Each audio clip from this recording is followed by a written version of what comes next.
Thank you, everybody. Yesterday, I returned from a trip from Europe where I met with leaders from across the region to seek a more peaceful future for the United States. We're working very hard with our allies, and all over the world we're working. We're going to have peace. That's what we want. That's what we're going to have. I say peace through strength.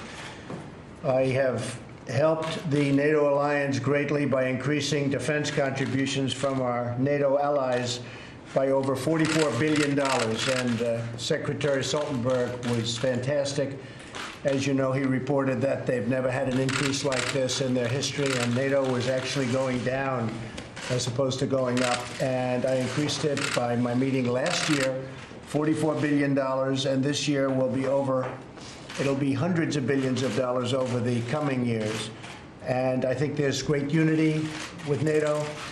There's a lot of very positive things happening. There's a great spirit that we didn't have before, and there's a lot of money that they're putting up. They weren't paying their bills on time, and now they're doing that. And I want to just say thank you very much to Secretary Stoltenberg. He really has been terrific. So we had a tremendous success. I also had meetings with Prime Minister May on the range of issues concerning our special relationship, and that's between the United Kingdom and ourselves. We met with the Queen, who is absolutely a terrific person, where she reviewed her honor guard for the first time in 70 years, they tell me. We walked in front of the honor guard, and that was very inspiring to see and be with her. And I think the relationship, I can truly say, is a good one. But she was very, very inspiring indeed. Most recently, I returned from Helsinki, Finland, and I was going to give a news conference over the next couple of days about the tremendous success, because as successful as NATO was, I think this was our most successful visit. And that had to do, as you know, with Russia. I met with Russian President Vladimir Putin in an attempt to tackle some of the most pressing issues facing humanity. We have never been in a worse relationship with Russia than we are as of a few days ago, and I think that's gotten substantially better. And I think it has the possibility of getting much better. And I used to talk about this during the campaign. Getting along with Russia would be a good thing. Getting along with China would be a good thing. Not a bad thing, a good thing. In fact, a very good thing. We're nuclear powers, great nuclear powers. Russia and us have 90% of the nuclear weapons. So I've always felt getting along is a positive thing, and not just for that reason. I entered the meeting with the firm conviction that diplomacy and engagement is better than hostility and conflict. And I feel that with everybody. We have 29 members in NATO, as an example, and I have great relationships, or at least very good relationships, with everybody. The press covered it quite inaccurately. They said I insulted people. Well, if asking for people to pay up money that they are supposed to pay is insulting, maybe I did. But I can tell you, when I left, everybody was thrilled, and that's the way this was, too. My meeting with President Putin was really interesting in so many different ways, because we haven't had relationships with Russia for a long time, and we started. Let me begin by saying that, once again, the full faith and support for America's intelligence agencies. I have a full faith in our intelligence agencies. Whoops, they just turned off the light. That must be the intelligence agencies. There it goes. Okay. You guys okay? Good. That was strange, but that's okay. So I'll begin by stating that I have full faith and support for America's great intelligence agencies, always had. And I have felt very strongly that while Russia's actions had no impact at all on the outcome of the election, let me be totally clear in saying that, and I've said this many times, I accept our intelligence community's conclusion that Russia's meddling in the 2016 election took place. Could be other people also. There's a lot of people out there. There was no collusion at all. And people have seen that, and they've seen that strongly. The House has already come out very strongly on that. A lot of people have come out strongly on that.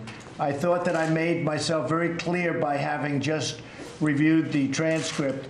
Now, I have to say, I came back and I said, what is going on? What's the big deal? So I got a transcript. I reviewed it. I actually went out and reviewed a clip of an answer that I gave. And I realized that there is a need for some clarification. It should have been obvious. I thought it would be obvious, but I would like to clarify just in case it wasn't. In a key sentence in my remarks, I said the word would instead of wouldn't.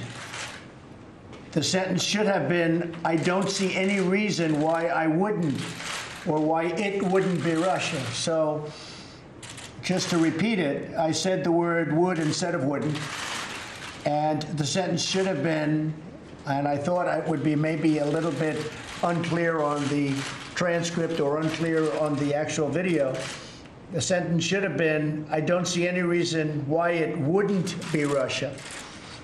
Sort of a double negative. So you can put that in, and I think that probably clarifies things pretty good by itself. I have on numerous occasions noted our intelligence findings that Russians attempted to interfere in our elections. Unlike previous administrations, my administration has and will continue to move aggressively to repeal any efforts and repel. We will stop it, we will repel it, any efforts to interfere in our elections. We're doing everything in our power to prevent Russian interference in 2018. And we have a lot of power. As you know, President Obama was given information just prior to the election, last election, 2016, and they decided not to do anything about it. The reason they decided that was pretty obvious to all. They thought Hillary Clinton was going to win the election, and they didn't think it was a big deal. When I won the election, they thought it was a very big deal, and all of a sudden they went into action, but it was a little bit late. So he was given that in sharp contrast to the way it should be.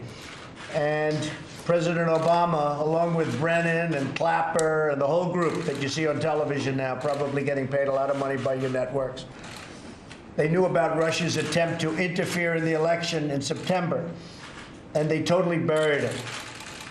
And as I said, they buried it because they thought that Hillary Clinton was going to win. Turned out it didn't happen that way. By contrast, my administration has taken a very firm stance. It's a very firm stance on a strong action. We're going to take strong action to secure our election systems and the process. Furthermore, as has been stated, and we've stated it previously and on many occasions, no collusion. Yesterday, we made significant progress toward addressing some of the worst conflicts on Earth. So when I met with President Putin for about 2.5 hours, we talked about numerous things. And among those things are the problems that you see in the Middle East, where they're very much involved, we're very much involved. I entered the negotiations with President Putin from a position of tremendous strength. Our economy is booming, and our military is being funded $700 billion this year, $716 billion next year. It will be more powerful as a military than we've ever had before. President Putin and I addressed the range of issues, starting with the civil war in Syria and need for humanitarian aid and help for people in Syria. We also spoke of Iran and the need to halt the nuclear ambitions and the destabilizing activities taking place in Iran. As most of you know, we ended the Iran deal, which was one of the worst deals anyone could imagine, and that's had a major impact on Iran, and it's substantially weakened Iran, and we hope that at some point Iran will call us and we'll maybe make a new deal, or we maybe won't. But Iran is not the same country that it was 5 months ago, that I can tell you. They're no longer looking so much to the Mediterranean and the entire Middle East. They've got some big problems that they can solve probably much easier if they deal with us. So we'll see what happens. But we did discuss Iran. We discussed Israel and the security of Israel. And President Putin is very much involved now with us in a discussion with Bibi Netanyahu on working something out with surrounding Syria and specifically with regards to the security and long-term security of Israel. A major topic of discussion was North Korea and the need for it to remove its nuclear weapons. Russia has assured us of its support. President Putin said he agrees with me 100%, and they'll do whatever they have to do to try and make it happen. Discussions are ongoing, and they're going very, very well. We have no rush for speed. The sanctions are remaining. The hostages are back. There have been no tests. There have been no rockets going up for a period of 9 months. And I think the relationships are very good. So we'll see how that goes. We have no time limit. We have no speed limit. We're just going through the process. But the relationships are very good. President Putin is going to be involved in the sense that he is with us. He would like to see that happen. Perhaps the most important issue we discussed at our meeting prior to the press conference was the reduction of nuclear weapons throughout the world. The United States and Russia have 90%, as I said, and we can have a big impact. But nuclear weapons is, I think, the greatest threat of our world today. And they're a great nuclear power. We're a great nuclear power. We have to do something about nuclear. And so that was a matter that we discussed actually in great detail, and President Putin agrees with me. The matters we discussed are profound in their importance and have the potential to save millions of lives. I understand the many disagreements between our countries, but I also understand that dialogue and when you think about it, dialogue with Russia or dialogue with other countries, but dialogue with Russia in this case, where we've had such poor relationships for so many years, dialogue is a very important thing, and it's a very good thing. So if we get along with them, great. If we don't get along with them, then we won't get along with them. But I think we have a very good chance of having some very positive things. I thought that the meeting that I had with President Putin was really strong.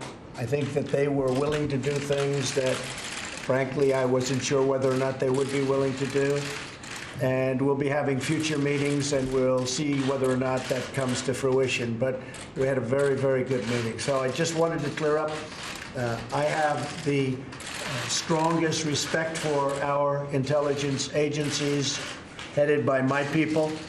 We have great people, whether it's Gina, or Dan Coates, or any of them. I mean, we have tremendous people, tremendous talent within the agencies. I think they're being guided properly, and we all want the same thing. We want success for our country. So with that, we're going to start a meeting now on tax reductions. We're going to be putting in a bill. Kevin Brady is with us, and I might ask Kevin just to say a couple of words about that, and then we'll get back onto a private meeting. But Kevin, could you maybe give just a brief discussion about what we'll be talking about? Yes, sir, Mr. President. Thank you for having members of the Ways and Means Committee here today. You know, peace through strength is foreign policy that works, and it works best when America has a strong economy and a strong military. Under your leadership, House and Senate Republicans are delivering on both of them. Today is about how we can strengthen America's economy even more, and we think the best place to start is with America's middle-class families and our small businesses. So today we're here to talk to you about making permanent this tax relief. One, so they can continue to grow. Two, so we can add 1.5 million new jobs. And three, we can protect them against a future Washington trying to steal back those hard-earned dollars that you and Republican Congress has given them. So thank you very much for having us here today. And the time of submittal, what would you think that would be, Kevin? So we anticipate the House voting on this in September, and the Senate setting a timetable as well. Good. Well, that's great. Yes, sir. Thank you very much, everybody. Mr. President, will you publicly condemn Vladimir Putin? Mr. President, will you publicly condemn Vladimir Putin? Let's go. Let's go. Let's go. Come back. Let's go. Let's go. Thank you very much. Yeah, everything's remade. We're not lifting. Mr. President, we publicly condemn the moderation. Thank you very much. We appreciate it. Not lifting sanctions. Let's go. We're done. We're done. We're done. We're done. Thank you. We're done.